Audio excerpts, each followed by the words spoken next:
Our topic is sexual assault and mental health in our community. My name is Jose Magdaleno. Brandon Perez. Larissa Cortez. And Kaylee Reese. And this was our presentation.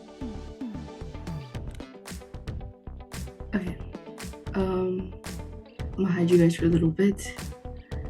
Okay. The manifestation of sexism in our community. And by the numbers, sex crimes on campus, Dave Gustafson, lays out the statistics behind sex crimes on college campuses. He gives the following information. 20 to 25% of college women experience rape or attempted rape, but fewer than 1 in 20 are reported. He also talks about how 80 to 90% of assaults are performed by acquaintances, not strangers.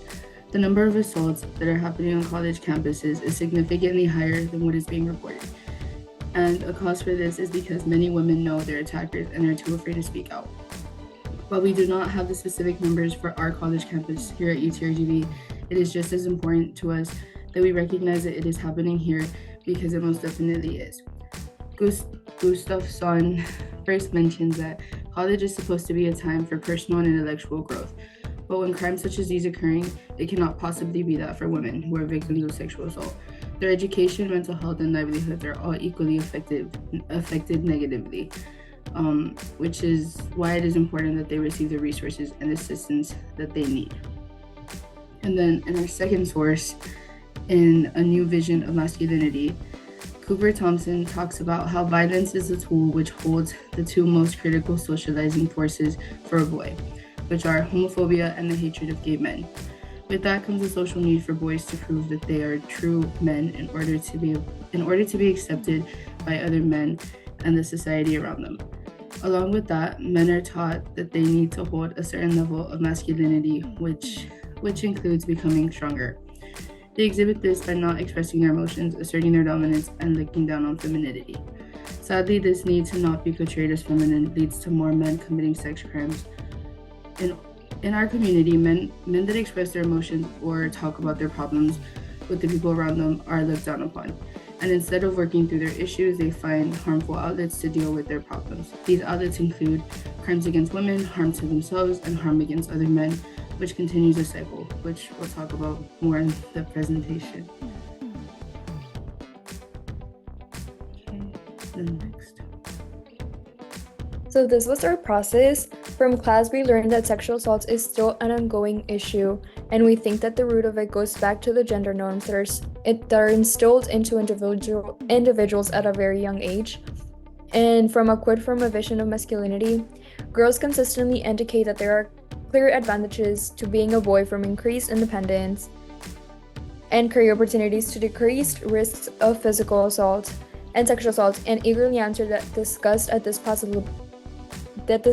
possibility and even refuse sometimes to answer the question. But boys often express refusal to answer the question. Men are taught to be violent in order to assert their dominance with one another and with women. Women are taught to be subordinate and to be this compliant individual.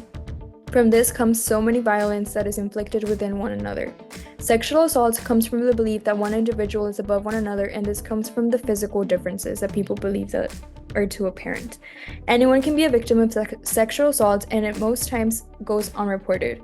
We choose focusing on this issue mainly because we are college students ourselves, and since we are college students ourselves, it also affects all of us and our friends, and it is our community.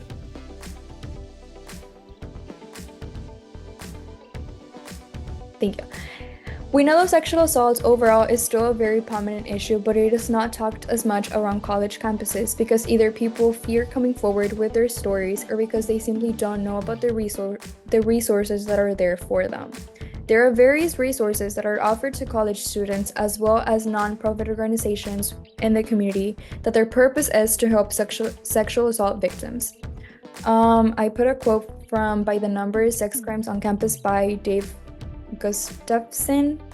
During the course of a typical 5-year college career, that means as many as 20 to 25% can become rape victims. We are specifically here talking about women. 1 to 5 women are most likely to be sexually assaulted.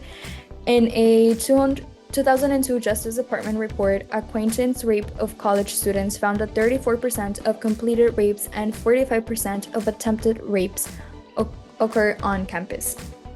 We believe that handing out flyers in high traffic areas on our college campuses will raise awareness that there are resources out there for everyone who knows or is a victim of sexual assault. It is unfortunately so common, and these studies have shown this. So raising awareness about the help that is being offered and that it isn't their fault, but the patriarchal system in which we all live in.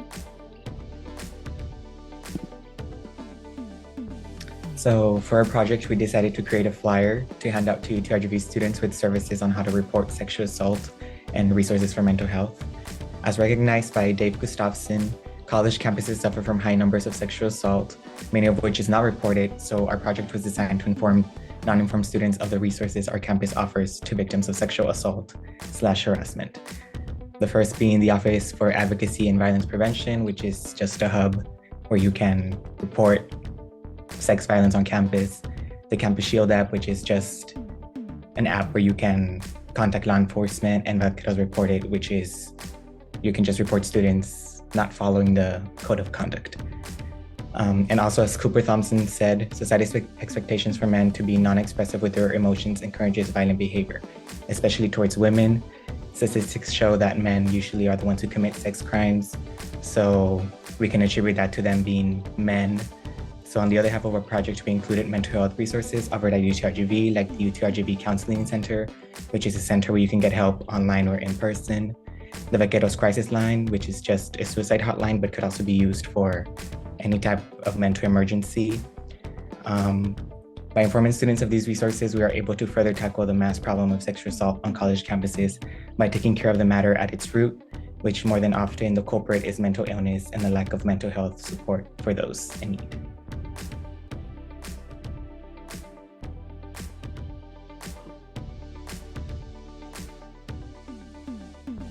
And so I do want to add that we did go the extra mile. We printed out about 80 flyers and we distributed them. I distributed them amongst my dorm buildings so that people who are college age and who might not want to openly ask for resources like this have access to them. So I put some on the community area tables and within the bathroom for people who might be a little bit embarrassed to go look at it or pick up a flyer when they're in front of friends.